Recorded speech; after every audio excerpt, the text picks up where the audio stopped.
Hello, heads, and welcome back to Working Man's Pod. This is the first episode of a series that we are calling From the Vault. I'm Alex, joined by Dave. What's going on, Dave? Oh, a re-release. You ready for this? I'm ready. I hope the heads are. So basically, the idea here, and we talked about this a little bit in I think our tour recap episode. We are taking a well needed sabbatical after all of the Dead and Co shows that we put out throughout the summer and the late spring. So we're taking a little bit of time to recharge our batteries, listen to some different music, and kind of just get ready for more episodes of Working Man's Pod in the fall. But we didn't want to leave your feeds entirely, so we're going to re-release just a couple of our I don't necessarily want to say favorite, but just a couple of our older episodes that came to mind when we thought about what would we want to re-release. So if you've been listening to us since the beginning, you've already heard these episodes. But if you're a newer fan, and we had a lot of new fans join us for the DNC and 23 episodes, then this can be a new thing for you to listen to, and you can hear kind of what is our standard fare when it comes to Working Man's Pod. So, Dave, the first one, when you and I started putting together a short list, the first episode that we are going to release was the fifth episode that we put out. Yeah. We both picked this show and put this on our short list. So, it is the episode that we did about the Grateful Dead's show from Thursday, July 12th, 1990 at RFK Stadium. So, what about this show stood out to you when we were talking about episodes that we could re release? Looking back on it, like a couple weeks ago when you had this idea, what stood out about this show was it's it's a little closer in time to what we heard with Dead and Company, right? So like it's from 1990. So, it's we're not going all the way back to the 60s. That's kind of why it was on my list. And then it was also on my list because we we just did it over a year ago and it was a show that I remember fondly in like a weird way. Like that show was so dark and scary and out there. I'd love to revisit that. And so that's why it made my list. And then I saw it, I think it was number two. I don't know if you ranked your list in like order that you wanted to talk about, but it was like the second one on your list. I was like, oh, look at that. There's our overlap. Yeah, I don't think that mine were in any sort of hierarchy. I was just going off the top of my head about episodes I Mm. remember fondly as well. And for some reason, this one I remember when we recorded it, feeling afterward like that was good. I remember doing a ton of research for this episode. Like in Yes, this is one of our longer episodes because you and I fire off like quotes from journalists and articles on a bunch of songs.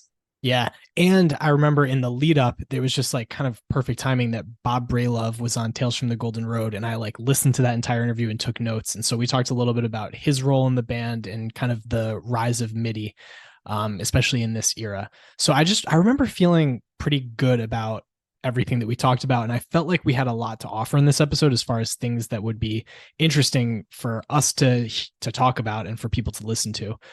So that for me is kind of why it's on there. And then it is kind of just like a happy coincidence that it's one of our earlier episodes because that's when we were still kind of building up an audience. So if you haven't gone Yeah. back and listened to the catalog, which we're not saying we expect you to Yeah. do, then this can be a new listening experience, which I think is also good. The other reason I think this one is appropriate was because we just talked with Zach Cropper about the 73 show from RFK. And I think in there you're like, hey, go check out our other episode from RFK if you want to learn more about like the venue in DC and all that. So getting this episode back to the top of the feed for the newer listeners who are checking out maybe their first full length episode, our one with Zach about the 1973 box set release. I think getting this back on top has a lot of value in doing that. Yeah. Yeah, I agree with that. So anything that you want to add as far as other things about this before we just dive right into the show? Oh man, some tidbits that I remember. Well, one thing that I do remember is like when you were talking about the top songs of the year, and I usually guess, and I think I guessed Sinead O'Connor for 1990, and she just passed away last week. So rest in power to Sinead. This the other thing that I remember about this show is this is your first time really complimenting the song Tennessee Jed. This, I think, is where the pendulum started to shift and you started to become a Jed head was with this version of Tennessee Jed. Does that ring true to you or That does check out. Um, Especially because this was also around the time that we would have been just getting started listening to Europe 72. It's like right around when this episode came Mm, out. yep. And there were a lot of good Jeds in Europe in 1972. So yeah, that does sound about right. I could see that. Then the last thing that I remember you saying that like Box of Rain wasn't a top 20 version on Heady Version when you the reason we did this show was you watched the video of Box of Yeah. Rain and you were like, "Oh, I really want to talk about that show because that's one of your favorite songs." And I remember you saying that, so I just went and looked a couple minutes ago. It's now the number 19 Box of Rain on Heady Version. So a little WP boost there for the Box of Rain. I don't know. A bump. But those are some tidbits I It's also interesting that they're two shows 17 years apart at RFK and both had Box of Rain because they didn't play that live that often. So the one that we were talking remember. about in the 73 box and now this one. Wow. Interesting. Yeah, so I didn't really have much more to add. I think this was a really fun show. I re-listened to a bunch of the music in the lead up, knowing that we were gonna re-release this, and I think it still stands up. So I think that it's a good show to listen to. It's a really fun episode. We talk about a lot, like Dave said, so many tidbits. I mean, we really kind of dove deep into the research well when it comes to this show. So, um, anything else from you, Dave, before we go to the episode? No, I don't know. How are you launching it in? Do you replay Deal? What do We're you going got right into planned here? deal. Yeah. So let's dive into 7/12/90. And I think the next time you hear from us will be in a couple weeks talking about Dave's picks, volume, what is it, 47? 47, right? Yeah, I guess. I don't know. Mine, I haven't even gotten the shipment notification yet. So God knows when that's going to be. Have you gotten your CD yet? I haven't gotten the CD. I got the email that it's sent out. Okay. I know that in the past you've gotten yours way sooner than me. So I was thinking there's a chance because it technically released on Friday. Of last week. But in any case, the next time we'll be with you is for a regular episode about Dave's Picks 47. Then we'll probably have one more from the vault before we get back into our kind of ordinary groove. So thank you for joining us, and yeah, enjoy the show.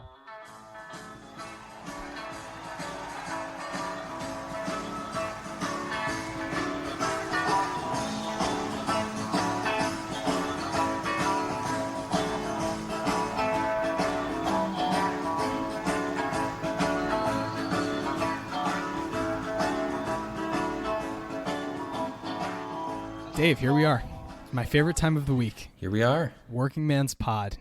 Today we are zooming ahead in time, moving from 1969 to 1990 to discuss the Grateful Dead's show on July 12th, 1990 at RFK Stadium.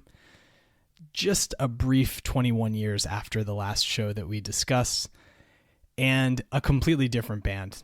I mean, I said that last time too. It was like, this is a different band than the one that we last heard 6 months ago in 68. But now it's like, whoa, what the hell? This is, if you heard, and actually I did this to not to prove a point, but last night I was listening to The Music Never Stopped from this show with my wife. And I was like, listen to how cool this is, like this synth sound on this song. And like listen to basically Jerry playing the flute on this solo. And she was like, yeah, that does sound cool. And then I was like, do you want to hear the last show that Dave and I talked about? And I went back to the Alligator from 69 and was just like, can you imagine that this is the same group of people? Like, it's just crazy. It could not be more different. Did you hear that? No. That was the sound of dozens of hearts breaking, finding out that you had a wife and are off the table. I don't know about all that, but those broken hearts in regards to my wife might just continue on into this next segment, which, I mean, let's dive right into the days between. Woo! There were days, there were days, and there were days between. So my days between involves my aforementioned wife, who I would describe her as not a deadhead, but a good sport. She came to a Dead and Co show with you and I last summer, which was nice. And she doesn't give me any shit about the amount of Grateful Dead I listen to. Or if we're in the car and that's what I want to listen to, she's not usually, she doesn't usually say like, let's put on something else. It doesn't help that you kind of discovered the Grateful Dead right before the pandemic hit. And so for 2 years, she's been trapped in the same house with you, like unable to get away from the Dead constantly playing in the background. That's true. Or the foreground. I mean, it depends on the situation.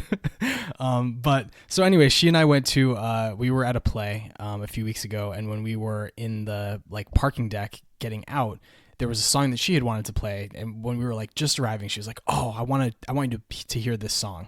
So like put it on your cue so that it starts when we come out. And I was like, okay, got it. So we get done with that. And she asked me if I have any song requests. And I requested Cats Under the Stars off of a live Jerry Garcia Band album. It had been stuck in my head all day and I just wanted to hear it. But in addition to that, I don't think that that's a song that she dislikes. I figured it was like a decent middle ground. So it's the one off of Volume 4 of Jerry Garcia Band Live, if any of our listeners want to find the exact one. And we got about a minute into it, and Donna came on in the supporting vocals, and I saw out of the corner of my eye Jane's head look at the like screen, and like she looked at, we are 1 minute into a 10-minute song, and Jane turned to me and said, there is no fucking way we're listening to 10 minutes of this song. To which I said, whoa, that's aggressive. Why not? And she said, because I just heard Donna and I can't stand her. Oh no. A hot take. I mean, not necessarily that Not hot really take. a hot take. Jane's far from alone in that, but I had no idea that I was living with a Donna hater all these years. So, I mean, that was kind of a moment that in the days between that really just caught me off guard and kind of shook me. Oh man. Yeah. So that's my days between is learning that my beloved wife is not a Donna head. Bummer. I don't really have I have like two half stories. I don't really have a good days between story. I was in Park City last week and there was a trail called Daydream. And so going down the whole trail, Sugar Magnolia was stuck in my head. And then there was a chairlift called Daybreak. And so going up the chair, Uncle John's band was playing in my head. And then back on the way down. The other little half story is that when I went out, my girlfriend's friend flew in. And she's a music therapist, which I didn't know was a job. I thought that was pretty cool. And so as soon as she introduced herself and told me what she did, I was like, you got to ask her about the Grateful Dead. But I was like, all right, don't be weird about it. So I had a little conversation with her. I was like, oh, how does that work? What exactly do you do? And after like 2 or 3 minutes, I was like, you ever like get requests to play the Grateful Dead? And she's like, no, we don't really do a lot of Dead. She's like, we do a lot of Eagles. I was like, okay, I guess that makes sense. And then I asked her, what's the weirdest like music request you've ever had? And she said that this like 95-year-old guy on his deathbed wanted a Kelly Clarkson, Britney Spears mashup to play him out to his grave. Wow. Yeah. And so she had to mash up like Baby One More Time with Since You've Been Gone and like That's wild. Yeah. That is a cool job though. You're right. That's not something you hear about every day. Would have been cooler if there was a Dead connection, but It would have been, but you know what? I mean, that just goes to show that we're not just trying to make things up for this segment. This is true life. Yeah. I do want to correct a point because I can hear our audience members yelling at their recording devices. You said Daybreak made you think of Uncle John's band. You meant playing in the band. yes, that is absolutely correct. It's not quite as egregious as every time I say song and mean show or vice versa, which is about 50 times an episode. Apologies again, but I did want to correct it while before we got off this train of thought. So Yeah. not the most exciting days between, but an honest days between. It is what it is. Yeah. All right, so let's start the show. It's gonna get stranger. Let's get on with the show. Let's go.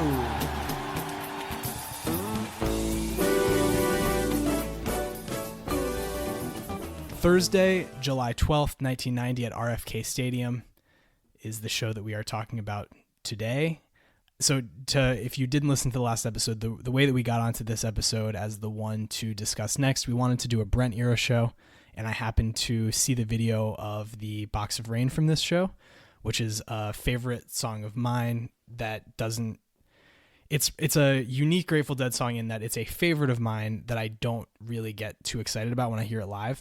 The album version is perfect, and the live recordings are, it's not a song that I feel like they took further than the recording in their live show. They play it pretty true to the live recording, with the crucial difference being that Phil's voice doesn't usually sound as good as it did on the album. And so it's not something that I usually love live. And so when I heard a version from 1990 where Phil's voice sounded as good as it does on this version, I was like, let's explore this show a bit more if we're going to pick a Brent show. So that's how we stumbled upon this one, and I'm glad that we did.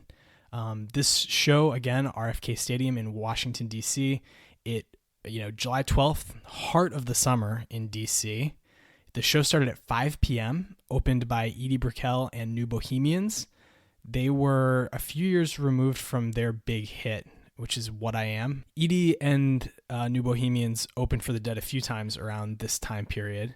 The Dead's opener the show before, in my neck of the woods, Raleigh, North Carolina, was Bruce Hornsby. So kind of some foreshadowing for a man who would later join the band just a few months later, which I think is kind of cool. So do you know the song What I Am? I do. I know that. I know that chorus part. Yeah. It's a good song. Yeah, it's catchy. Edie, I don't know exactly where she's from, but she has some sort of a Bay Area connection because there are some recordings you can find on YouTube of her, David Crosby, and Jerry just like playing around together in the studio. So I think that that's cool. Yeah, I think that she was like a friend of the band in one way or another. There's also a video of her performing in, I think, 93 on an encore with the Dead on stage. So she had a musical involvement with them for a number of years. Whether it was opening for them, appearing with, like I said, Jerry in studio recordings, or just kind of collaborating in one way or another, which is pretty cool.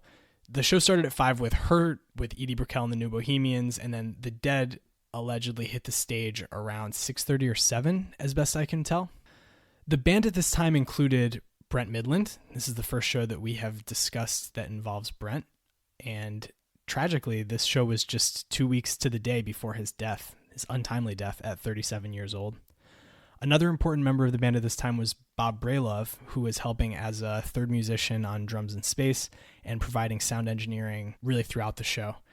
He was just on Tales from the Golden Road, which is a great show on the Sirius Grateful Dead channel every Sunday. And it was interesting. They talked to him a lot about his work on MIDI with the Dead and his work on the album Infrared Roses, which was the Grateful Dead's last album. It actually did not live on streaming services until a few months ago. Now it does. It's an album that is composed of drum space sections of their concerts. So there's no singing. It's a full album of drums and space, but that they engineered to make like independent songs, which is kind of cool. It's interesting and trippy listen. But he was on Tales from the Golden Road, and I wrote down a couple notes because I thought that they were interesting. He said that he described MIDI, musical instrument digital interface, if you are not familiar, as a digital bus that allows all of the synthesizers to talk to each other. So if you can get your instrument on the bus, you can access all of those synthesized sounds. And he said that the way that the Dead used MIDI at this time is really great evidence of how good their road crew was, because they didn't have very high-speed computing power at this time period. And so to be able to run MIDI and play lossless audio live through amps was apparently a massive challenge, and something that I guess, according to him, bands still struggle with now. But the Dead's road crew and, live people were just so good that they were able to do it, which is amazing. Brent Midland, of course, was on the keys for this show, the other new member of the band. Just to kind of give a quick intro to him for those who are, for some reason, unfamiliar. He was formerly of the band Silver. They were famous for their single Wham Bam, which is in Guardians of the Galaxy Volume 2, if you're a younger listener, during kind of the climactic fight scene at the end of the movie. And then he was also in Bobby and the Midnights with Bob Weir. He began playing with Bob in 1978 and then joined the Grateful Dead in earnest in 1979 after Keith left the band. His background as a musician, he was a classically trained pianist and trumpet player as a kid. And then once he got into high school, he became more of a rock pianist, got involved in the LA and later Bay Area music scenes throughout the early mid 70s. And then was in a number of bands, culminating with his role with the Dead, which is certainly what he's best known for. So, like I said, summer 1990, that's where we are in time. Interesting and weird time in music history. I guess one thing that this show, Working Man's Pod, is making me realize is that pretty much every year that we've talked about, when I look at like the top 10 songs of the moment or the year, it's never just one genre. And I think that in hindsight, it's easy to reduce any time period to like, early 90s grunge, for example. But it's never that easy. It's always so much more complicated than that. No, because the number one song of 1990, I think, is Sinead O'Connor, right? That's one of the top 10 songs. It's not the number one song. As I learned, the number one song is Step by Step by New Kids on the Block, which is weird. Nice. Yeah, so some early 90s boy band vibes. But the top 10 songs of the year is just super eclectic. You have Can't Touch This by MC Hammer. So the first time rap has really been talked about. Hip hop has been talked about on our show. Yeah. You have Enjoy the Silence by Depeche Mode. Probably the song on the top 10 that's the most similar to this album in that they have some weird and cool synthesizer sounds. And it's also just a lot like the Grateful Dead. It's such a full and layered sound, which is kind of cool. That is off their album that was released in early 90s. It also included Personal Jesus, which is probably their biggest hit, I think. But also Poison by Belle Biv DeVoe was a top song of this year. Ice Ice Baby. So really kind of all over the map musically, which I think is pretty cool. The top album this week in time was MC Hammer, Please Hammer, Don't Hurt Him. Week 5 of 21 that it was on at the top of the charts throughout 1990. And it was the best-selling record of the year. Yeah. I mean, yeah, that was a massive, massive song. Right. Here's an interesting one for you, Dave. Listen to these debut albums that came out in this time period. So in April, Green Day's debut album came out. Nice. Mariah Carey's debut album came out in May. Whoa.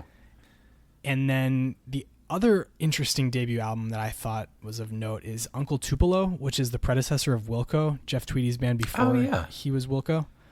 Oh, very interesting. And I think that it was a 4-piece band, and it was him and 2 other guys who would end up being Wilco. So really, really the predecessor. So kind of cool. You got not necessarily, I guess Mariah Carey I would have known overlapped with the Dead, but probably I don't know if I would have thought the other two. And let alone for so much of their, I mean, the Dead still had 6 years of playing left at this point, or 5 full years. So I thought that was kind of cool. The Dead this year I would describe this year as the middle of their late period touring peak. It's not the 150 shows a year that they were on in 69, but they did play 74 shows in 1990, and Jerry played another 50 with the Jerry Garcia Band, or as a solo billing throughout 1990. Much like 1969, they were all over the place, including a brief tour in Europe in October, and then I think the last show was on November 1st. So a busy year for sure. This was also the year that Built to Last was released. Or excuse me, this was the year after Built to Last was released. So that's the newest album that they had out at this point. 3 songs from that album were played during this show. So it's still, a big part of their set lists. And this show is also 4 months before Without a Net would be released. That's a live album recorded between October and April of 89 and 90. And a fantastic live record. I really like that one, much like Live Dead, they structured it so that it sounds like a Dead show. Like the order of the songs, the order that the songs appear in, even though they're from 6 months apart sometimes, they proceed in the same progression that they would. They're in like the slots that they would be in the show. It makes it sound really coherent and cohesive, which I think is cool. 1990 has some good coverage among live releases from the Dead, mostly via 2 Spring 90 boxes. So 2 different box sets of concerts from the spring tour of 1990, which many, I think, people view as a touring peak. The summer of 1990 has received less coverage, and the fall of 1990 almost none. But that kind of makes sense because, like I said, Brent died just a couple weeks after this show. So this show specifically was smack in the middle of the summer 90 tour. In June, they did a little mini tour through the West Coast, mainly in Northern California and Oregon. They played 8 shows there. It's funny. There's an article from the shows in Oregon, which were at Autzen Stadium, about how the University of Oregon, their athletics department was basically bankrupt. They were like $1.5 million in the hole. Remember, Nike was not that big of a company yet at this point in 1990. So Phil Knight was not bankrolling them. Oh, okay. Yeah, good point. So they were like deeply in debt. And their sports information director is quoted in this article as being like, well, the first thing we thought of was let's have a Grateful Dead concert because we'll make some money there.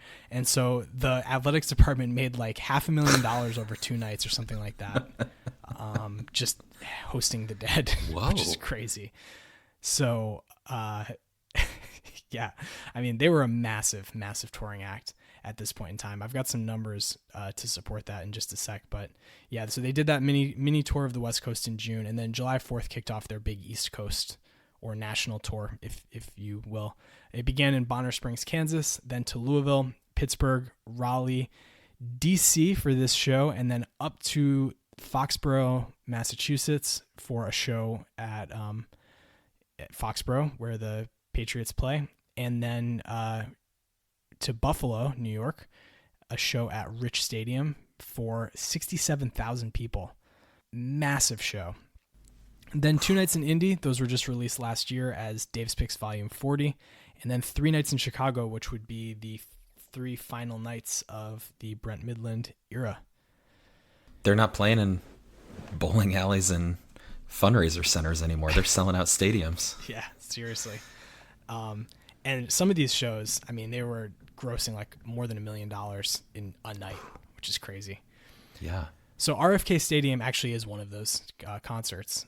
But this was really, I mean, truly a multi-purpose stadium. It was opened in 1961 and run by the federal government until 1986. It's located just 2 miles from the U.S. Capitol building. And it's kind of cool. If you look at pictures from like aerial views of the stadium, you can see the Capitol building and the Washington Monument in the distance. It's not that far away, which is kind of cool. It is one of the first stadiums designed and built to host both football and baseball, and it would be the home of both throughout its time as an active arena. I think that you might remember this. I certainly do. When the Nationals relocated from Montreal, this was their original home between 2005 and 2007. The stadium also hosted soccer matches, boxing matches, weirdly, a cycling race and an auto race, which is very difficult for me to imagine. Yeah. But those as well, and apparently numerous marathons. So very active venue in DC. It also hosted the Grateful Dead 15 times, 2-night stands in 73, 86, and 89, solo shows in 1990 and 91, and then more 2-night stands every year from 92 until their final year in 95. It's kind of remarkable. 4 of those shows have been released, including this one, which was partially released on Views from the Vault Volume 2, with the full show from 91 and then a 4-song segment from the second set of this show as a little addendum at the end.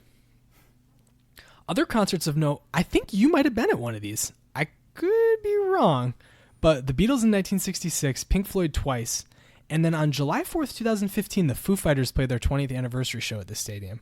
Were you at that? I was not at that. Okay. You saw them in this general area of the country once, didn't you? I saw them in the stadium that VCU, Virginia Commonwealth, shout out, go Rams, playing in 2016 or 17. So like very close to that time. But yes, I've seen them in the DC area, and they are Foo Fighters are a DC band, so it makes sense that they were playing in that stadium.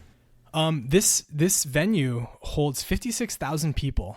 the Dead sold it out with 58,575 tickets sold for this night, which is amazing. Before we dive into this night, at RFK Stadium in July 1990, Paul McCartney played the week before the Dead were there. He played July 4th and July 6th. So he had a two-night special. And then the Dead roll in on July 12th. And then the week later, that number one band from 90, New Kids on the Block, they're in the stadium performing. So this little run in July 1990 was a great time to be a music fan in the DC area. Wow. Yeah, that's awesome. It truly was. That's very cool. This stadium actually, unfortunately, it's being demolished like pretty much as we speak. 2022 is the year. Like happening live right now. Yeah. Yeah. So rest in peace to RFK Stadium. I hope that, I mean, that land is owned by the government still. And I hope that they turn it into a park or something like that. DC could always use some more green space. So why not turn the stadium area and all of the parking lots around it maybe into some green space for the people of DC. We'll see. So again, the Dead sold a ton of tickets to this show. Their gross was apparently about $1.5 million from this show alone, which is just, it's interesting to know just how much money these guys were making at this time. So there's a story about when Vince Welnick joined the Grateful Dead that he basically was like sheepishly asking about how much money he would make as like the pianist. He was like a struggling musician. So this would have been a month and a half after this. And he was like, so how much money do I make? And they're like $1,000 a day. And he was like, okay, so if the tour goes, and they're like, no, you make $1,000 a day. And he was like, what? You make $1,000 per day of the year for breathing the air. Yeah. He was like, all right on. That sounds awesome. So yeah, these guys were doing quite well at this time. I mean, famously, they had a ton of people to support. And so they were making good money, but they were also paying a lot of people good money to do what they did. The day of this concert was apparently, and I bet you're going to be shocked to hear this, just a hot, humid, terrible day in DC. Wow. Right in the swamp. Yeah. So everyone, when you read like comments about people who were at this show, they're all like, oh, it was so hot. I was dying. I was so happy that people were selling shorts in the lot. DC in the summer it's rough. Yeah, rough stuff. But the show begins, and apparently the skies opened. It kind of cooled the fans off, which is good. So apparently also the rain started like right around showtime. I actually looked up the historical weather, and the high was actually only 89 degrees, which is not. Yeah, but with DC humidity, it's probably like, it feels like 107. Yeah. That's the thing. I guarantee you it was 100% humidity on this day. So, it's, I mean, just a very hot DC summer day. And then the rain starts right around showtime, proceeded for a little while. And then it was apparently enough that the stadium like ground area, because it's a football field, was just a mud pit by the end of the show. Nice. One commenter on dead.net, Deadhead Doug, says his main memory from this show is, and I quote, so much rain that there was a river running down the stairs. There are a lot of people who said similar things. And there's a very frequent topic of conversation, which is Edie Brickell. Apparently her stage banter was really weird during this show. There were a lot of notes about this. And so here's a quote about that. Here's Edie's little fable, which everybody got a kick out of. Quote, if I were an ogre and I came across RFK Stadium, I'd look inside and everybody would look like a bunch of different colored jelly beans. Then I'd reach down and eat one of the jelly beans, and then all of the other beans would run around screaming. So very odd. Okay. Yeah.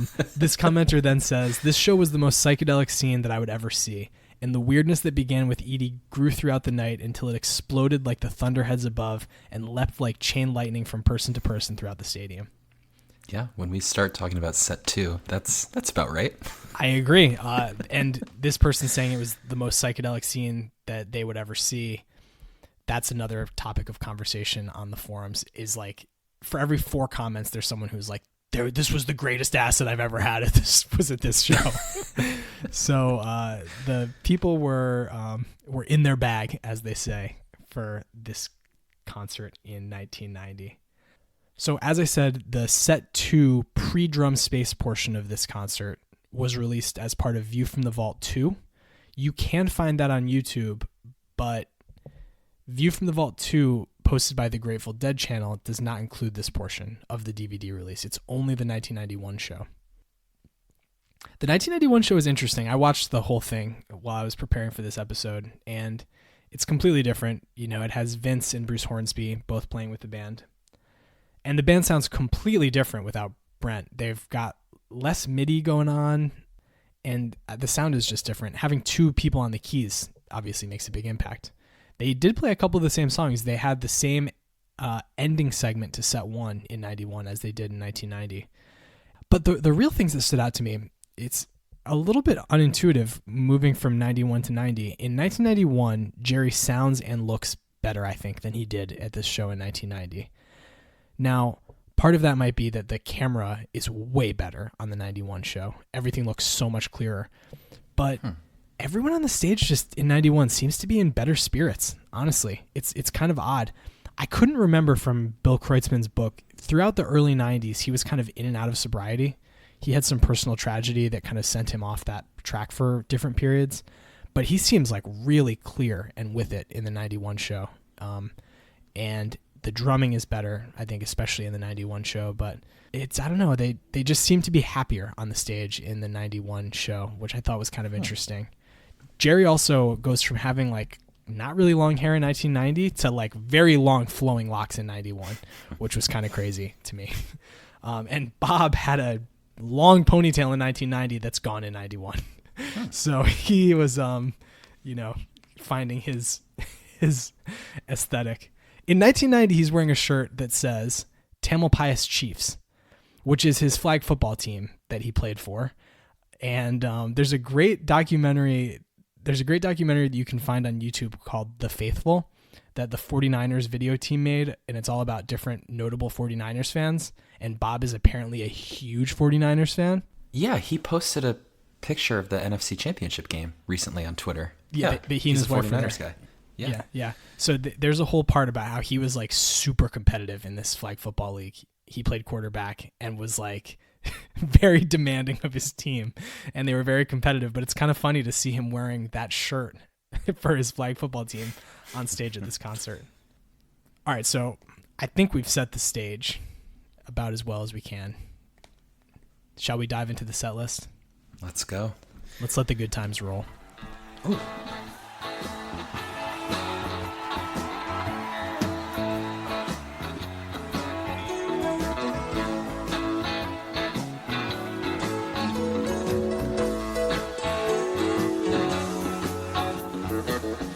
Get in the groove and let the good times roll.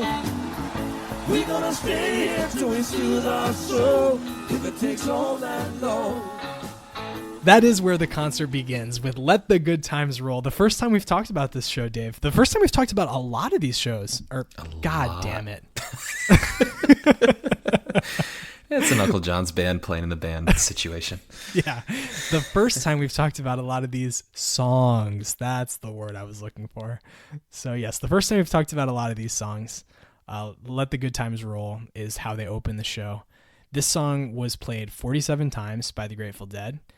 This is the last time with Brent. This song was introduced in 1988, and then from that time in 88 until Brent's death, this was the second most common opener that they played.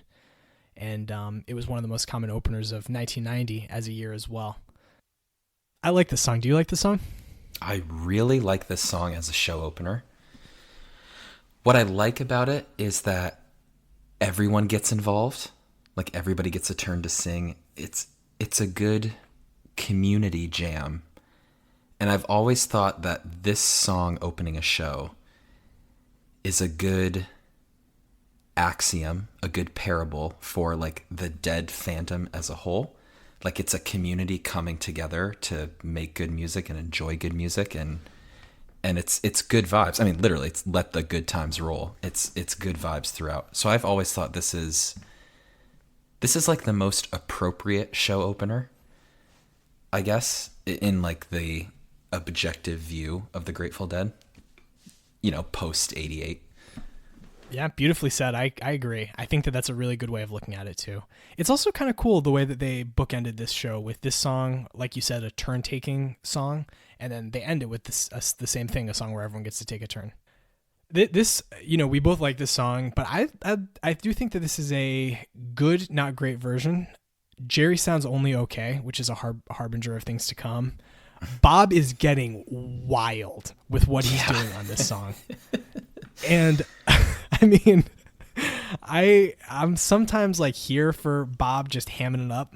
This was like a little bit much for me. I mean, the falsetto on the All Night Long is just like, whoa, Bob. Whoa, easy fella. All night, all night, all night, all night.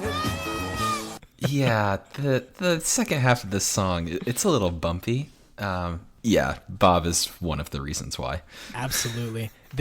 I think that there are some good moments in this song though, for sure, and it is a fine version. One thing that I like, and this becomes a theme throughout the show because it's raining, Brent does a little ad lib about getting a little wet and the crowd eats it up.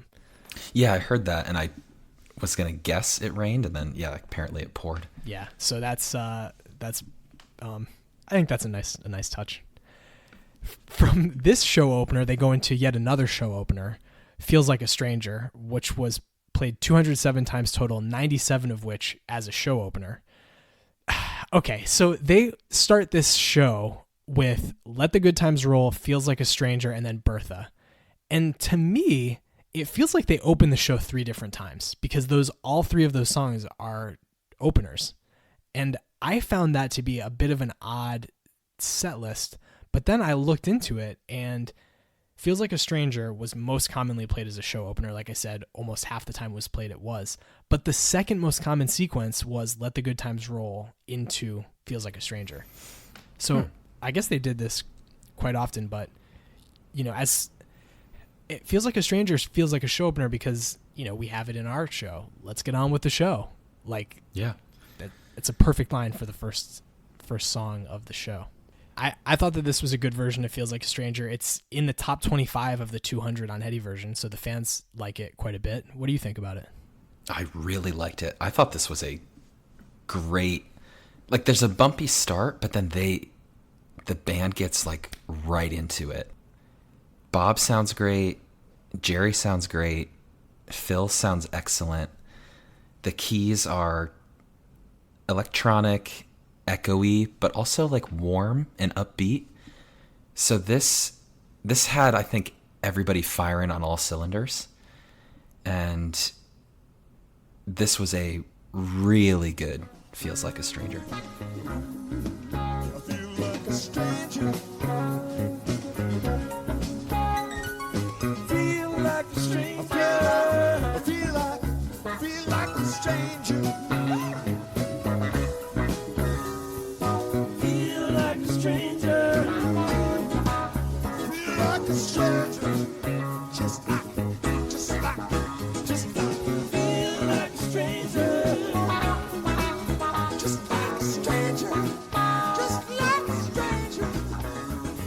I also really like this version. I think that Bob's putting some extra stank on his vocals still. That carried over from Let the Good Times Roll. Yeah, but also on his strumming too. He's like really attacking it. And the way that him and Brent are working together, like their musical harmony is kind of carrying Jerry along and on the solo. And yeah, stank is a good word. Swagger. He had some swagger going. It's interesting. Bob, I read a Rolling Stone article with him once where he said that the Brent era was the most fun he ever had playing with the Grateful Dead. So I think you can kind of hear some of that coming through in this show, really. The reviews of what the condition Brent was in throughout this tour are kind of varied. I know that the last 3 nights in Chicago especially, he was in pretty rough shape. And so I think that, it doesn't seem bad on this show, though. There are no moments where I'm like, this guy's like kind of losing it. He's pretty good on the keys throughout this show. Yeah, I would say Bob is the most locked in, and he's probably the second most locked in this particular show. One thing that I think is interesting about this song is that there are really long tuning breaks both before and afterward, and I think that that's to adjust the MIDI interface. Especially afterward, because they got to go from the like kind of echoey electronic piano to the organ for Bertha. Mm-hmm. So definitely afterward. And this tuning in between Stranger and Bertha, it was kind of speed bump. Like they were going and then they had to stop and slow down and adjust and get back into Bertha. It would have been cooler if they could have done that a little quicker to like keep this momentum rolling. There is a silver lining though, which is that they play Funiculi Funicula during that tuning break between, which I think is fun.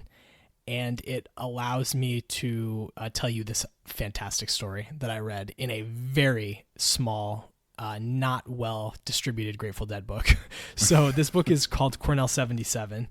And some people I'm sure have read it. There was a box set from May 77 that was released with a copy of this book, but it's not like a HarperCollins book that was widely distributed because it's much like our show, very niche. If you want to know everything about Cornell 77, go get this book. I think it's by Peter Connors, if I remember correctly, and it's quite good. But one of the great stories in it was when the Dead were warming up for the famous Cornell 77 show, the people who had like put on that show were from the Cornell student body. Like they were the ones who had kind of organized it.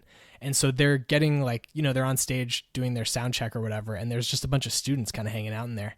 And the band is like fascinated by this. They're like, what are you guys doing here? What's going on? You organized this concert? That's cool. And so they're like talking to these kids and they're like, so what do you want to hear tonight? And this one of the girls who was helping organize the show said Funiculi Funicula. And Jerry's like, what? That like little Italian ditty? And she's like, yeah, I would like to see you play that. And he was like, okay. And so they start like jamming it a little bit. And then they just kind of like laugh and move on. Well, a week later on May 15th, 1977, they played it on stage during a show. And then later on that month in Pembroke Pines, Florida, they played it again. And that version appears on Dick's Picks Volume 3. So I think that they played this like, a few dozen times throughout their 77 to 95 history. I think that that's a great story of just like a fan randomly saying something and then the band being like, we could do that and then bring it to the stage. But I do think that they recognize the speed bump effect that you were talking about. And that's why they went into this little beer barrel polka Funiculi Funicula jam at the end, because it's like, all right, we've been kind of waiting for a while now. Let's give the crowd something at least. As we said, from there, they go into Bertha, another set one opener. Throughout the Brent era, they played the song 106 times, and 46 of those, it was the set one opener. So it was an opener throughout the 70s, and it continued to be one during the Brent era. But Bertha itself, the song, it's good. It starts with Jerry's guitar being super muffled. You can barely hear it, which leaves more room for Phil and Bob to take the foreground, and they both sound excellent. And then Brent, the note that I have is triumphant. The way that it sounds triumphant, what he's playing on the keys for this song, especially at the beginning. And at the end, he sounds good all the way through with that kind of more traditional Dead organ sound. Yeah, he's great at the organ. Yeah. The point about Jerry's guitar being quiet, it's hurt the most like around the 4-minute mark when the longer guitar solo starts. Because like for the first 90 seconds of the solo, you can barely hear Jerry. And then someone must have realized that and like turned his volume up from 1 to 10, because then he roars in at the end. And it's good when they turn it up, because all of a sudden Jerry just gets hot and just goes for it at the end of the solo. Yeah. I wrote that down as the 3:48 mark that you can, yeah. It's like mid solo, like you said, that you can really start to hear him. And then at the 5-ish minute mark, you got the throw me in the jailhouse guitar crunch. The crowd like roars in right there. And that was really cool. Yeah. I listened to two different versions of this show. I listened to a soundboard version and an audience version because I knew how many people were in the barn. It's the biggest show we've talked about by a considerable margin. And so I wanted to hear what it would sound like from the audience. And there are a few really big applause breaks. One is when his guitar gets loud. They go crazy. One is the exact moment that you just talked about. And the third, because of the weather, is ran into a rainstorm and the crowd goes crazy. Yeah. So a lot of big applause breaks throughout this song.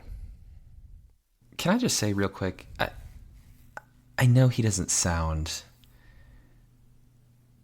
maybe as good as he did in 77, but I like this Jerry with a little scratch, a little baritone, a little cocaine, a little edge in his voice. I kind of like it. Yeah, I do too. It grows on you too. It's Yeah. it would be jarring if you heard like especially that 69 show where he's like really it coming was into his jarring own. to not listen to anything in between, like to listen to that and then dive into this. It was like, whoa. Yeah. And there are songs where he sounds better than others. The anymore segment of this song, I think, is evidence that he's fighting his voice a little bit this show. Like he can't give it the full gusto that he once did.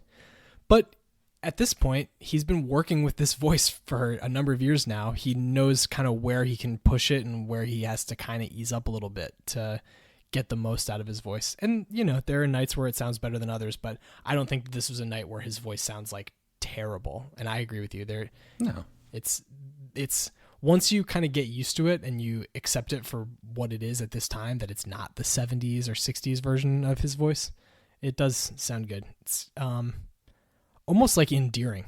You know, it goes back to, I think, that warts and all thing. He's not just going to stop performing just because his voice is a little bit different. From Bertha, they go into Just a Little Light, which is a Brent song.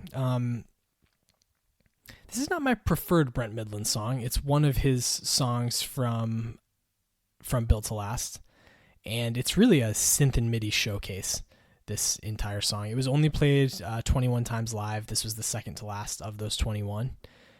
The like mini solo break that happens in the 4-minute mark, Brent has some really twinkly keys that sound really cool, but I don't know.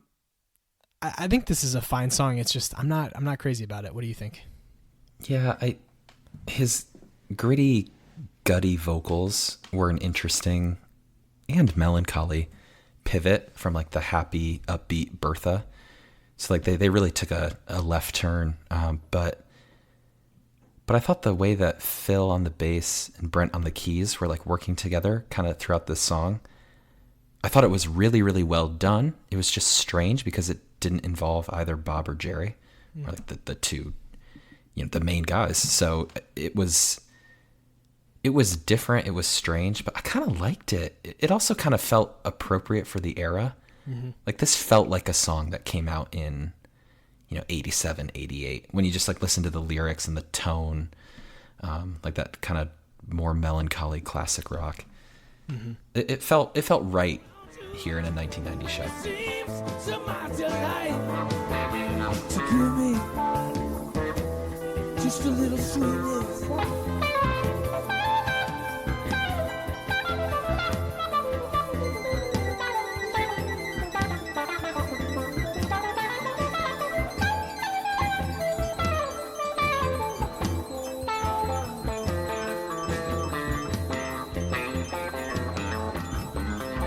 Just a little light. Yeah, it's interesting. Built to Last has a lot of Brent songs on it. It's the first time they kind of let him. Well, I don't know if they let him. I think that they actually, if you listen to interviews around that time, it seems like they kind of wanted him to maybe take more of a, you know, bigger position with the band, and he was a little bit more timid about it until 89. And then he had been in the band for a decade and had the confidence to have, I think, 4 songs on that album. So there's this one, Just a Little Light, but this song feels to me like the polar opposite of We Can Run, which is my preferred Brent showcase song, I think, which it sounds very like We Are the World. Like it's all about, you know, saving the planet. And then this song, a note that I have is this song sounds deviant the same way a lot of Steely Dan does. It's like got that kind of slinky sound. Yeah. So from Just a Little Light, we go into Queen Jane Approximately, the first Dylan cover that we will get on this show. The song was introduced by the Dead when they started playing with Bob Dylan. So on the Dylan and the Dead tour, they started playing it. And then from that point on, from 87 to 95, they played it 100 times, more than 100 times. So it's a song that they really liked playing, and I totally get why. It sounds fantastic. Bob does his best other Bob impression, and it works really well. It does. It is a natural fit with the way that Bob sings and the way that the band plays for this song.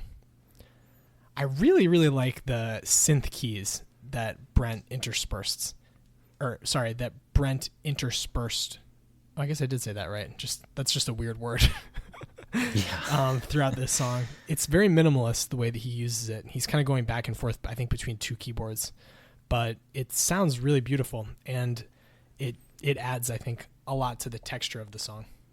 Yeah, knowing the Bob Dylan version, I guess I didn't realize that this song was a keys showcase for Brent, and he crushed it in this song. Yeah. As much as there are songs throughout the night where Jerry's fighting with his voice, the vocal interplay between Bob and Jerry is really nice in this song. I think that the way that Jerry gets to use his voice on this song just like suits what he's doing in this era. And it sounds very heartfelt the way that he sings it, which is cool. The solos throughout this song are just super energetic and fun. Specifically the interplay between Brent and Jerry when they have that kind of dueling solo segment around the 4-minute mark, where it's like Brent has a cool solo and then Jerry builds off what he's doing and goes into his own whole thing. I wrote down highlight of the song, maybe of the set. It's so great, the conversation between the two of them on stage and the way that they're working off each other. I think that there are many exemplifications of how well Brent furthered Jerry's playing and how well they work together, but this is one of the many.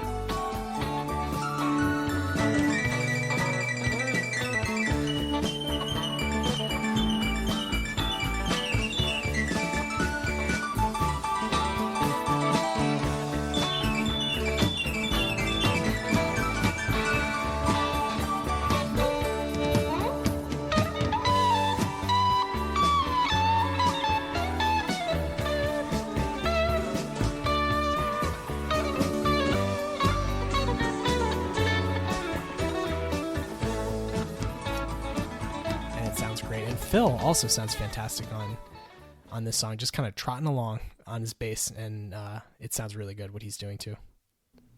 This is the 8th best version on Heady Version, if you're into such things. Wow, of more than 100. So the people love it. Let's take a pause real quick because we've now talked about 5 shows, and neither of us has mentioned the drummers a single time. You're right. So this next song, Stagger Lee, is maybe a good example of why. On Stagger Lee, the drums are tough at a couple points in this song. Like in 69, we kept being like, man, these guys are so locked in with each other. This is awesome. That is not the case in Summer 90. There are times where they are really like not just not together, like divergent almost. And it can sound kind of jarring. And then they find it at times, but then there are some other times where they have not found it. Yeah. What I mean, can I get a sense for what you thought about the drums writ large when it comes to this show?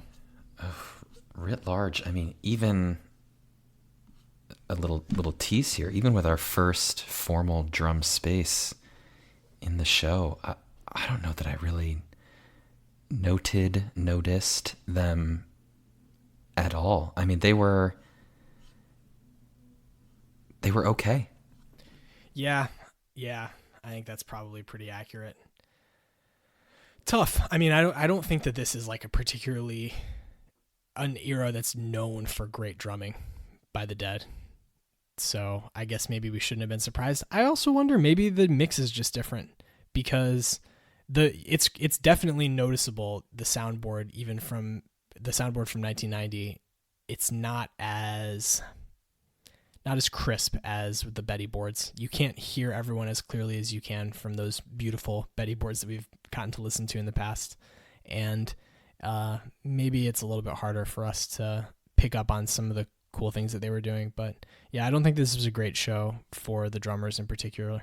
And I think that the next song we're going to talk about, Stagger Lee, is an example of that. This is a song that we haven't talked about before.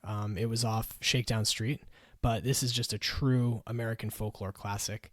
2 versions of the lyrics were published in the Journal of American Folklore in 1911.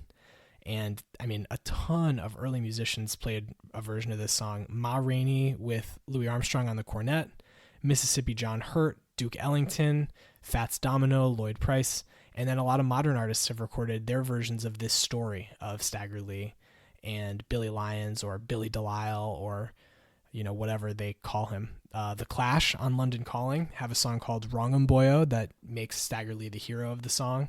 Neil Diamond did a version.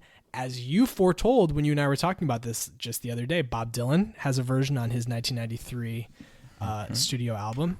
The Black Keys have a version. And of course the Dead have a version. So lots of Stagger Lee within the popular culture. Really like a song and a story that has been within the American lexicon for over 100 years. The Dead's arrangement and the story that they're telling is unique, and I really appreciate that. The other stories, like the version that I was initially familiar with, I'm a huge Fats Domino fan, and his version is a pretty true cover of the Lloyd Price version, where it's just, he basically he sees this murder and is like, Stagger Lee, please don't hurt old me, is the end of the song. Whereas this version that the Dead play, it's like a song about vengeance. It's like, this happened, and then Billy's wife, Delia, goes out and gets vengeance. Shoots him in the balls. Shoots Stagger Lee in the balls, as the story goes. It's cool. It's a cool twist on a familiar story. I like it. Yeah. It's like an interesting sequel to the original. Yeah, it is. They played this song live 146 times. It was shelved briefly a couple times, once between 79 and 82. Wonder maybe finding how Brent fit in with that song. Then they played it a few times in 82, put it back on the shelf until 85, but then it came back in and was a regular part of their live sets for the last decade of Grateful Dead music. There are no Bobby Cowboy songs in this show. I think this is as close as we get.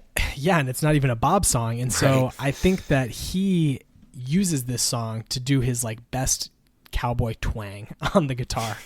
His rhythm is very twangy and it sounds good. But it's just interesting that he uses this kind of outlaw gunslinger track to channel that cowboyness in his musical playing. It's easy for me to see why this is a top version on Heady Version. I think it's a top 15 version. It's because Jerry's voice just gets better and better as the song goes on. The music is super tight. And that kind of gruffness that you were mentioning earlier to his voice at this time, it suits this song really, really well. And so I can totally see why the fans like this one a lot. And I think that your initial review when you told me about it was that you liked this one quite a bit too. Oh yeah. I thought there was an excellent bluesy vibe. It kind of reminded me from the It's a Sin from the 69 show we just talked about. Like Jerry just excels at the blues.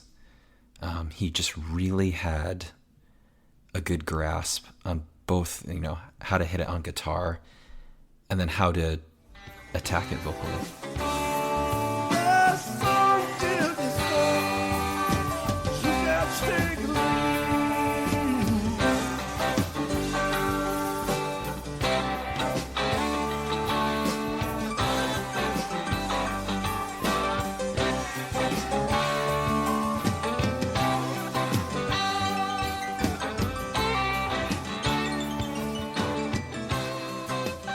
From Stagger Lee, we go into Cassidy. This is a song off of Bob Weir's Ace record. The 50-year anniversary of that is just around the corner. And Cassidy, I can't explain why, but I've never really liked this song. I was going to tease it as a hot take, but maybe it's not. Uncle Kyle is not a Cassidy guy.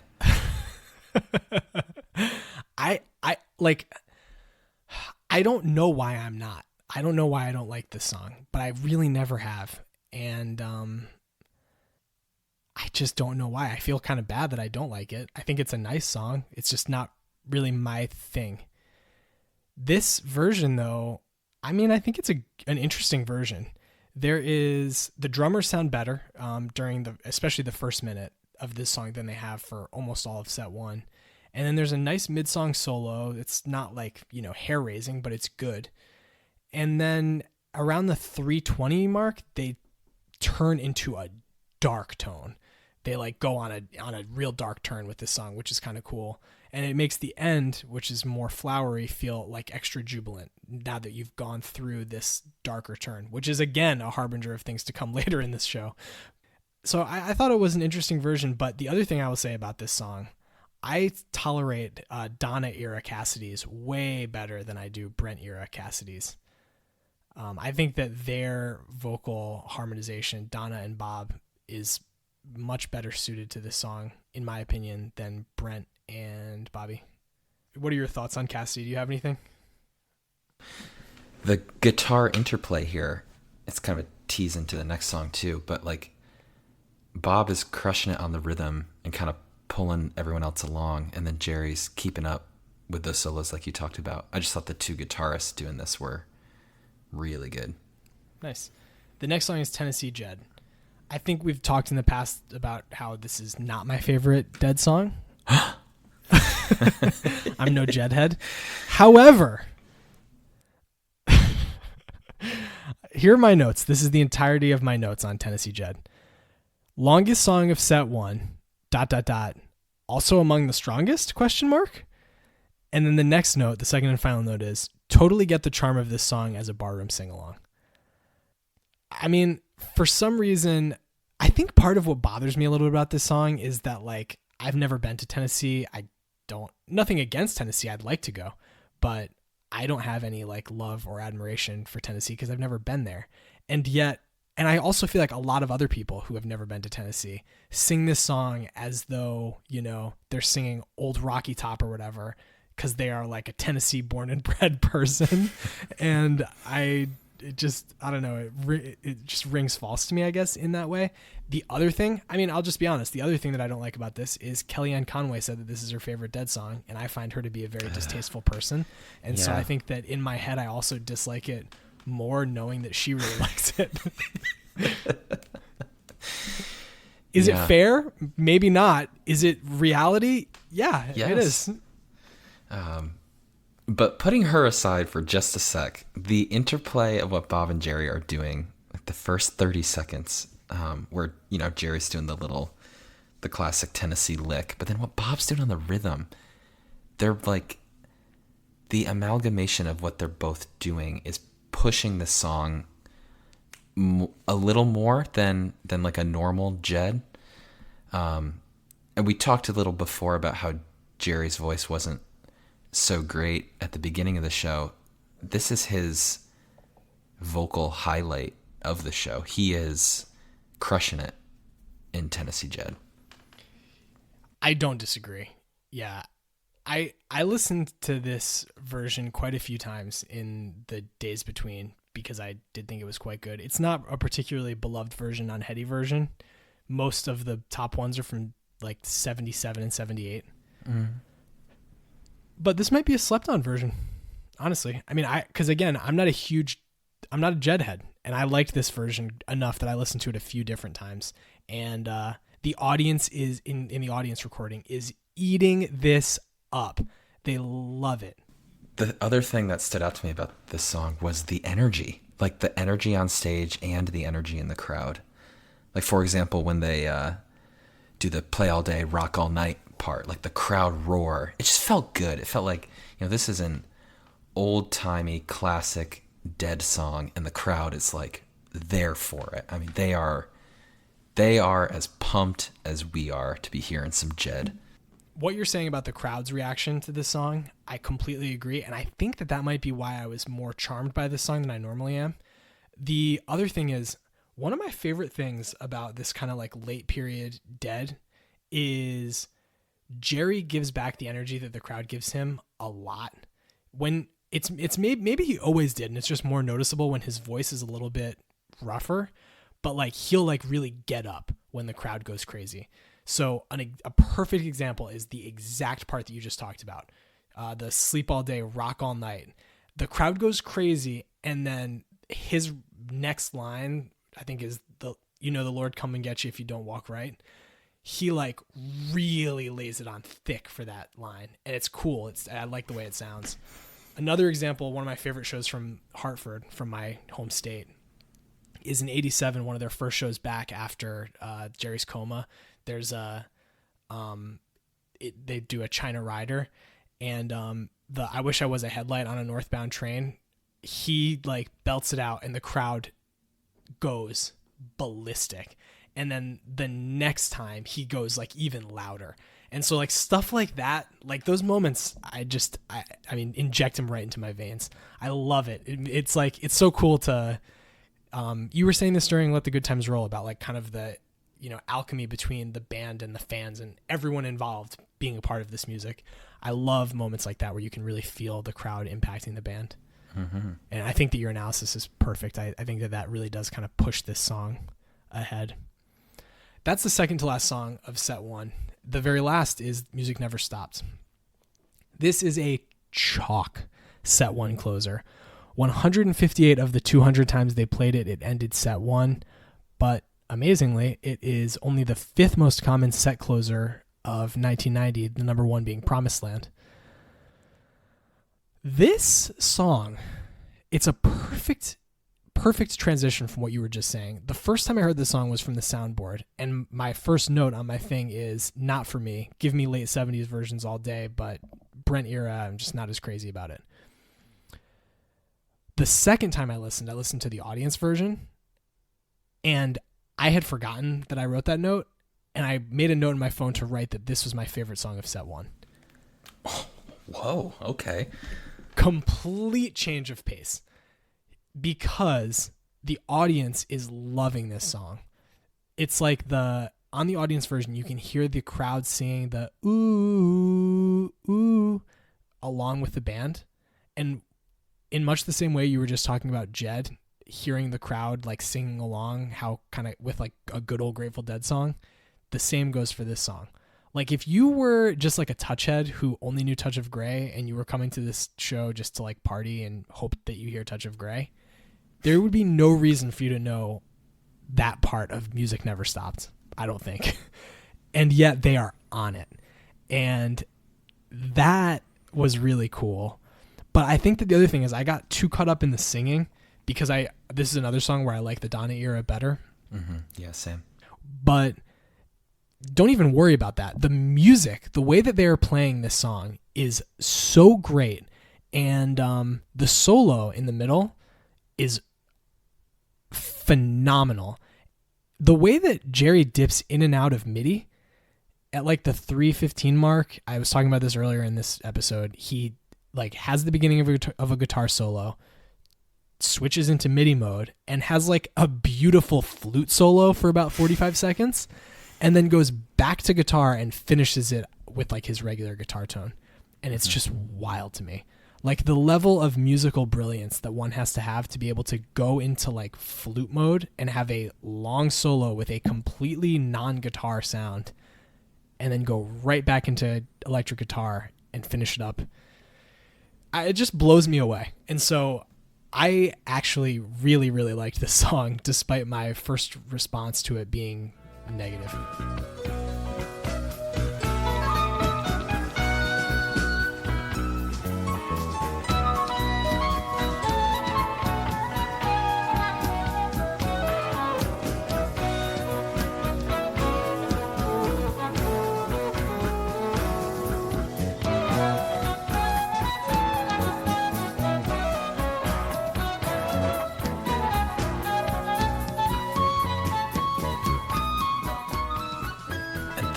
The back half of the song, 5:15 to the end, everyone is firing on all cylinders. Like Bob is kind of holding it down. Jerry's doing his thing like you talked about. Brent sounds really good. Phil sounds really good. And the drums also sound good in this little the ending to set one. Yeah, it's an excellent set one closer. Yep. That was my last note, was like the last couple minutes of this song is like an absolute powerhouse set ender. Could not agree more. So set one, only 3 Jerry songs, which stands in stark contrast to the 69 show we just talked about, which was basically all Jerry songs. Yeah. Much longer tuning breaks than we're used to by 1990. Makes sense. There's a little bit more complexity with their equipment and what they're doing. But musically, the band is still sharp, and I do still think that this is a good set of Grateful Dead music. And it's one that I enjoyed. And it's one that I enjoyed more the more I listened to, also. I'm not sure how much I would go back and listen to the first 3 songs, just because, like I said, it feels like such a false start to me. But the ending 2, especially, the Jed Music Never Stopped, I would go back to down the road. Any thoughts on set 1 as a whole before we move into the remainder? I agree with you, except I think you're not doing enough justice to the Feels Like a Stranger. That in that tripartite of openers, that one is clearly above and beyond the other 2. Yeah, that's fair. That's fair. So we're gonna try something new. I'm gonna try to share my screen with you. So set 2 begins with a box of rain, but before that we have the band telling the crowd to take a step back. If you have heard the band do that before, you're familiar with it. The most famous one has to be from Cornell. Right before Scarlet, right? I think so. So I want to show you this because you and I were talking about this and you were like, I wish they wouldn't have done that shtick right at the beginning of the second set. And I pushed back. I was like, I don't think this is a shtick. I think that this was the anti-Travis Scott. They didn't want fans to get crushed. So I'm going to play you this video of before the take a step back, right before it. Watch Jerry. This is so endearing to me. Oh yeah, this definitely was not planned from that reaction. Oh, absolutely not. I'm going to post a link to this video and I'll do it at like the right time in our show notes so that the fans can go and look at it. But it's a very sweet moment of, in this show with 58,000 people, Jerry is just looking into the crowd, catches someone's eye and gives them a very sweet wave. And then you can tell that he is seeing that the fans in the front are getting crushed. And so he like runs over to Bob and Phil on the other side of the stage and starts telling them something. And then Bob is like getting his guitar on. And so he runs back across the stage to Brent and says it to him. And then Brent begins okay, we're going to try something called Take a Step Back. And then Phil comes on and like really takes the lead on 1, 2, 3, everybody take a step back. Back! And again. 1, 2, 9, 8, 7. Take a step back. Let's start in the back and move from the front. It's kind of cool, the like sound effect they put on it. It sounds like really echoey and trippy when he's doing it. I just think if you watch the video of this happening, it's just a very sweet and empathetic moment. It's a good visceral reminder of, Jerry just being an empathetic person, seeing people who are not having fun and being like, I can make this better by telling you to take a step back. This is the number 8 Take a Step Back on Heady version.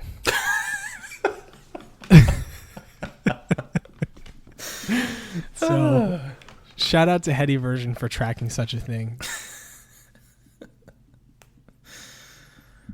From Take a Step Back, Phil's already on the mic to tell the crowd to take a step back, and then they go right into a Phil Lesh masterpiece, Box of Rain. As I said, this is the reason why we picked this show in the first place. This song was, of course, it's the lead song. It's track number 1 on American Beauty, which was released in 1970. And then this song was shelved in 1973 and not brought back until 1986, an almost 800 show gap.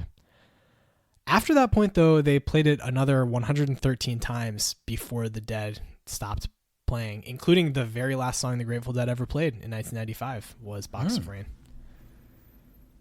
Of those 113 times post 86, 38 times it was the set 2 opener. So this is where they played it a lot. I think that they kind of let Phil sing early and then kind of moved it along.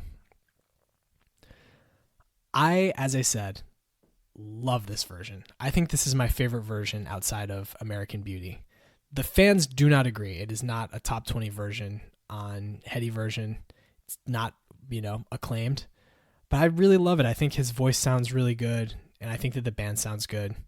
And we have yet another moment where there's a Rain lyric that gets a huge applause, like Rain That's Fallen from a Heavy Sky gets an uproarious applause break. So fitting for the rainy night, and just a really good song. I think this is a beautiful song and a nice way to start what would quickly become a very, very dark second set. What do you want me to do? To watch for you while you're asleep? Well, please don't be surprised when you find me dreaming too.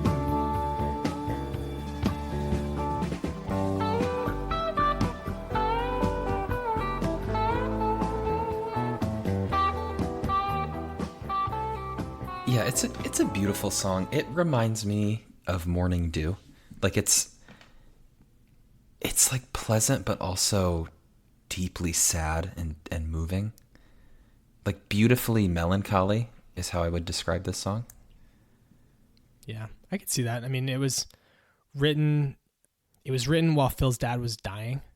And so he had written the music and then given it over to Bob Hunter and basically said, what do you got for lyrics? And according to Bob Hunter, it was like a creative flash where the lyrics came pouring out of him. He listened to the music twice, and by the end of the two go-throughs, he had written the entire song. And wow. He said that he didn't realize that this is what he was doing, but once he read the lyrics, he was like, I definitely wrote this song from the perspective of a son who was watching his father die and like wanted to make it a little bit easier. So really beautiful song. I've heard both Phil and Bob say that when they visit people in hospice care or in hospitals, which is apparently something both of them do quite a bit, or did quite a bit, I guess, before COVID, this is a song that people ask them to play a lot. This song in Ripple, apparently. As I said, we're about to take a dark turn in set 2. From Box of Rain, we go into Victim or the Crime. Now, this is a very controversial song in the Grateful Dead lore. I'm going to include 2 different articles in the show notes about this song. The first is from the co-writer of this song, Garrett Graham. So this is not a Weir Barlow song. This is a Weir Graham song.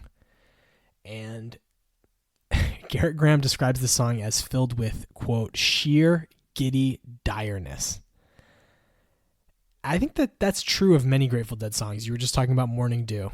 I think that it's not giddy, but you might talk about that. Touch of Grey, there's some giddy direness to that song. And obviously, Direwolf. That's, not only is dire in the title, but yeah, they're gleefully singing Don't Murder Me. That's pretty giddy and dire. A lot of what he says is that a lot of the controversy of this song was spurred on by John Perry Barlow, who basically led a crusade to get the Dead to stop playing the song. And his opinion was that singing a song with the word junkie in the very first lyric is deeply offensive when you have Jerry, among other drug addicts, on stage. And so he took exception to that. And Garrett Graham, the argument that he makes is, I think he was basically jealous that I had written this song with Bob and he didn't have a part in it. And so he got kind of salty about it. But here's an informative part of what he says. Quote, I was catching grief with both hands. Feeling the heat, I started to cave. Who was I to presume upon the Grateful Dead? So I went to Weir and suggested we throw water on the fire by changing the lyric from junkie to flunky or luckless or jerk off or whatnot. But he wasn't having it. To his credit, he'd been singing this song for 4 or 5 years by then and liked it just the way it was. He says that because this song, I think it was originally a Bobby and the Midnights or a Kingfish song. Back to the quote. He did finally broach the subject with Garcia, and Jerry said, quote, I don't give a fuck. Sing what you want. Quote, how predictable is that? So I think that's a great quote. Jerry apparently wasn't very bothered by it. My Jerry quote on this is from an interview with Bonnie Simmons in September 1989. It's talking about the first time he heard Bob Weir play Victim of the Crime.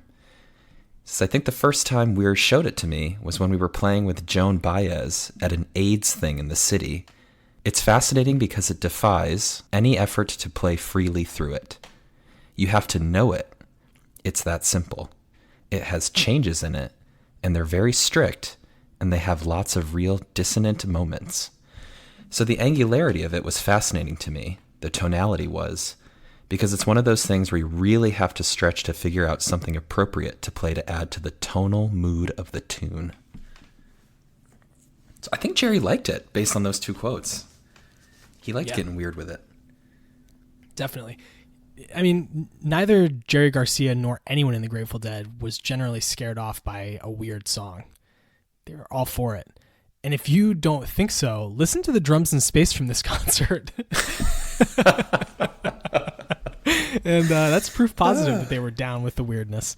Yeah. So I think that the reason why we both felt it was interesting to read those quotes is because this song got a lot of heat. As Garrett Graham said, he was catching grief with both hands. People didn't really like this song. Now, to be fair to the Deadheads who didn't like this song, I saw a few reviews where people were on forums and on Reddit saying, like, why did people hate this song? And one of the answers was, it's a weird song that's hard to dance to. And fair enough. Okay. Yeah. If you're going to a show looking to have a good time and, you know, dance and groove, and then this song comes on, it would be hard to dance to. And I get that.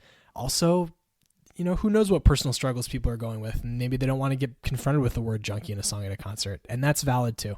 Many valid opinions to be had about this song, but I don't think that the idea that Jerry hated it is true. I think that he enjoyed playing it, and he enjoyed playing it this night because this song actually is a very good version of this. This is the number 2 version on Heady version of Victim of the Crime. People really liked it, and it's a weird sounding song. You can hear Mickey on the beam, like beam galore in the opening minute of this song. He's going ham on it. And it makes for just a really trippy sound, and the beginning of what is like a deeply, deeply psychedelic portion of this show, beginning with Victim of the Crime. What else did you think about this song on your listen? Just that, maybe kind of hindsight 2020, but knowing the quote that I had of Jerry and hearing him like embrace the darkness and embrace kind of the changes. Like, Jerry's not driving this song, but he like rides along with it really well. Like, he's talking about the angularity in both those quotes, and like he's turning with it. And it was cool to hear. And yeah, it's about to get dark. Right. Brent does the same thing. He's really kind of riding the wave with this song. And this is the beginning of his piano sound that I would describe as, I don't know where this is coming from, but spidery. It sounds like creeping spiders, a lot of what he's doing on the piano in the second set of this show. It's like the way that he's playing it, it sounds sharp. It sounds like it's sharp and frightening sounding. So we go from there into another Built to Last song, Foolish Heart. When the opening notes of this song first hit you, it sounds like you're coming out of a dark wood from the song that just came before it. I really, really love this as a post-Victim pairing. This is not the order that they appear on the album, but it really works together. Victim of the Crime into Foolish Heart. This was the top pairing for Foolish Heart. They played it 87 times. About 20 of those were with Victim before it. And I can see why it makes sense in some way. Foolish Heart's a cool song. It was the first song on Built to Last. And there's a great interview with Jerry that you can find on the Internet Archive where he talks about this, and he says that he likes that there are no chords in the song. It's all lines, according to him. He said that the intro line that Bob plays that gets you into the song he's always really loved. And he thought that there was like a really creative turn by Bob, and that everything that Phil does on this song, he said that he thinks is basically just musical brilliance. And I agree with that. What they're doing throughout this version, it's great. And this is a version of the song that I really liked. And this is a song that I really like. As far as like late period Hunter Garcia songs, I think that this one is at or near the top. It's just a really nice song and a unique one with the way that it's constructed, as Jerry was saying. I think that part of his solo, Jerry's solo on this song, almost sounds like a Franklin's Tower lick. It's kind of cool. And then the last 45 seconds of the song feels like a light teasing of Dark Star in a lot of ways. What did you think about this song? I don't have too much to add other than the last minute. Yeah. It's like the calm before the scary storm. And then it's an excellent transition from sounding like Dark Star into a dark Star. Yeah, I wrote down the same thing. One of my notes is I adore the way they bring the tempo and the vibe all the way down, and then they just let the music melt into Dark Star. It's a truly gorgeous transition.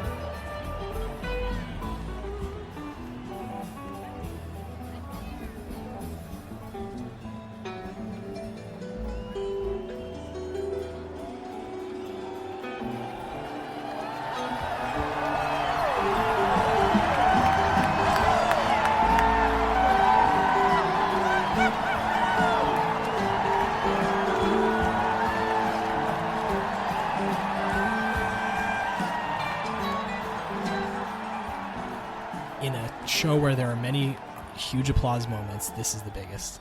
If you listen to the audience version especially, the audience goes fucking ballistic for like 20 seconds when this song starts. They are like beside themselves to be hearing Dark Star. A good reason being this is only the 7th time they played this song after it made its triumphant return in 1989. It's the 9th and final Brent Dark Star. So in a decade of him being in the band, this was only the 9th time they had played it. And it's the only time it was let in by Foolish Heart, which is kind of a shame because it sounds great. It pairs so well, yeah. Yeah. As you said, it is dark. This is a 24-minute Dark Star that starts out as a somewhat ordinary Dark Star, just with more MIDI tones. The way that Jerry is dipping in and out of that MIDI flute tone, especially in like the first 3 minutes, he'll like go to it for like a line and then back to his guitar and then back to MIDI and then back to his guitar. And it's really wild sounding and cool. And then later, either him or Bob has like a steel drum sound that they're working with their MIDI synth, which is really weird, but also kind of cool. But the main thing is that this is just dark, noisy.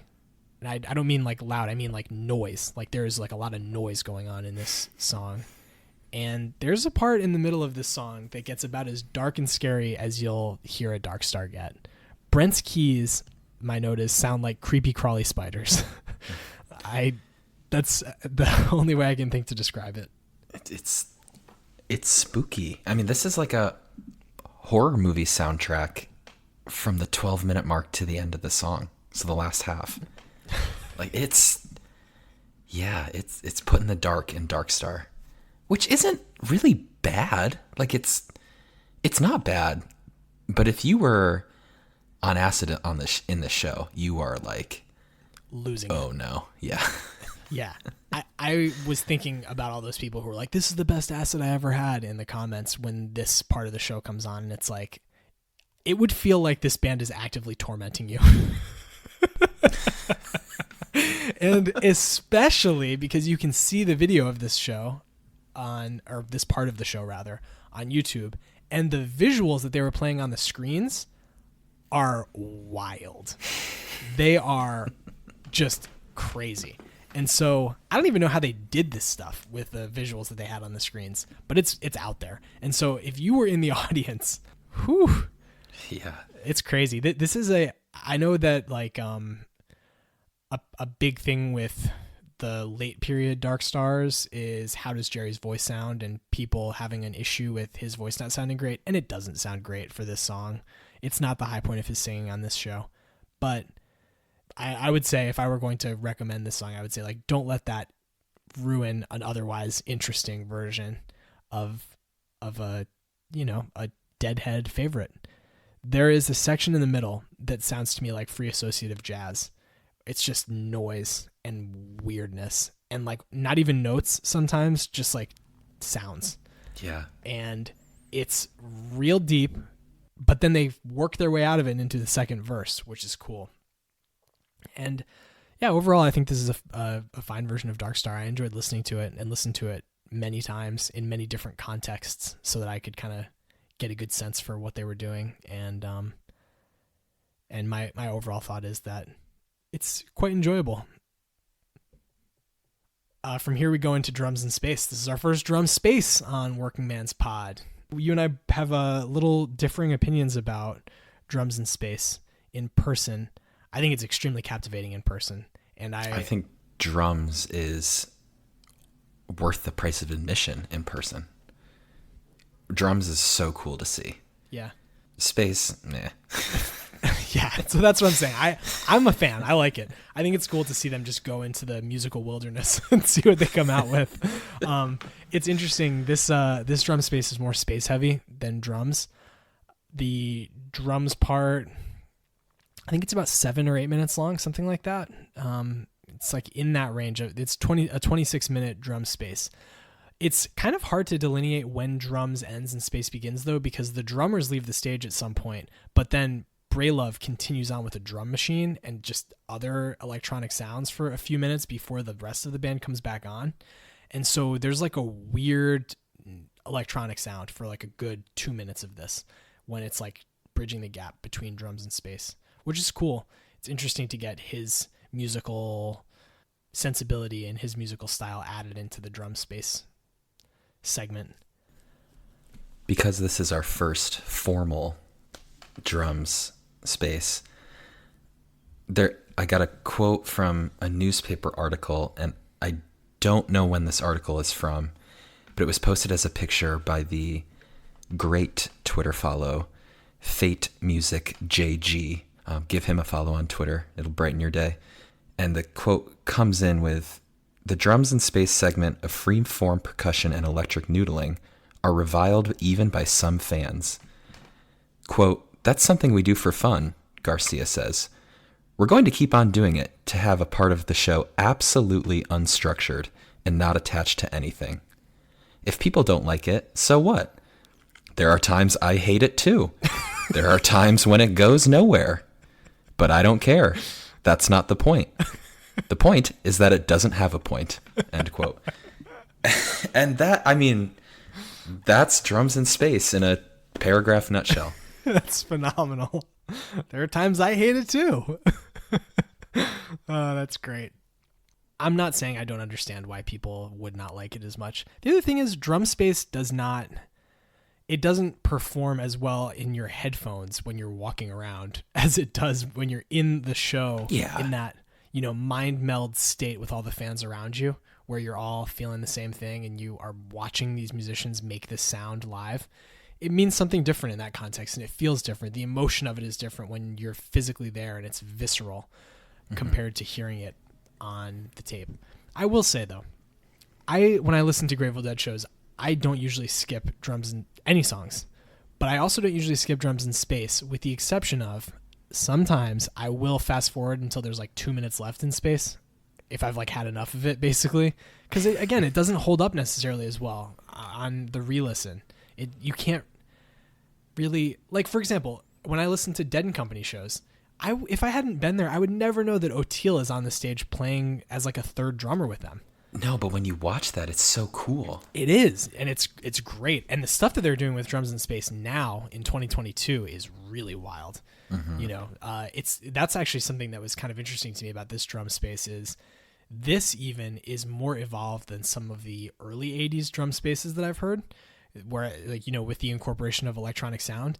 And even then it feels tame compared to a lot of the stuff they're doing now, with incorporating some real weird stuff like rainforest sounds and like the Bristow show that you like, they have like rubber ducky sounds in the background during the drums space.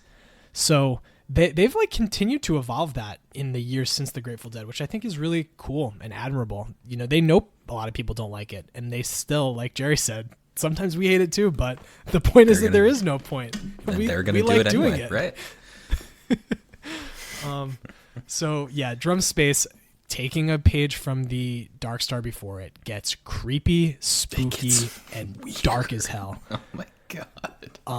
There are parts where Jerry and Bob are using like screechy tones, and it sounds like they're just like smacking their guitars almost.